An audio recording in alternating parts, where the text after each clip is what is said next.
સુરત જિલ્લાના કામરેજમાંથી મોટી કાર્યવાહી સામે આવી છે। કામરેજ તાલુકાના હલદરુ ગામની હદમાં આવેલા એપલ પુલ વિલા ફાર્મ હાઉસમાં ચાલતી વિદેશી દારૂની મહેફિલ પર સુરત ગ્રામ્ય એલસીબીએ દરોડો પાડ્યો હતો। પોલીસે મહેફિલ માણતા કુલ 9 આરોપીઓને ઝડપી પાડ્યા છે।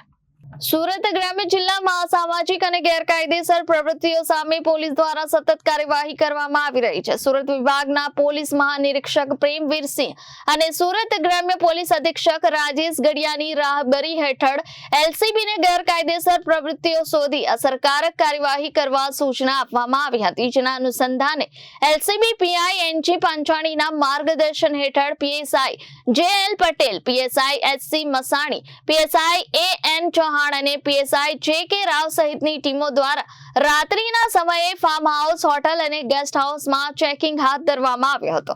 આ દરમિયાન પોલીસને બાતમી મળી હતી કે કામરેજ તાલુકાના હલદરુ ગામની હદમાં આવેલા એપલ પુલ વિલા ફાર્મ હાઉસ નંબર 36માં કેટલાક શખ્સો ભેગા થઈ વિદેશી દારૂની મહેફિલ માણી રહ્યા હતા। ચોક્કસ બાતમીના આધારે એલસીબી અને પેરોલ ફોલો સ્ક્વોડની ટીમે ફાર્મ હાઉસમાં દરોડો પાડ્યો હતો। આ દરોડા દરમિયાન કુલ 9 આરોપીઓને વિદેશી દારૂની મહેફિલ માણતા ઝડપી પાડવામાં આવ્યા હતા। પોલીસ દ્વારા વિદેશી દારૂ અને કિંમતી 4-વ્હીલર કાર સહિત કુલ 27,13,506 નો મુદ્દા માલ જપ્ત કરવામાં આવ્યો છે।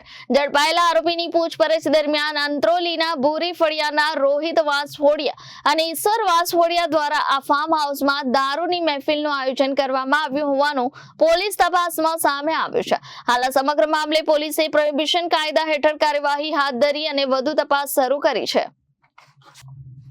Bureau report Janadesh news Surat.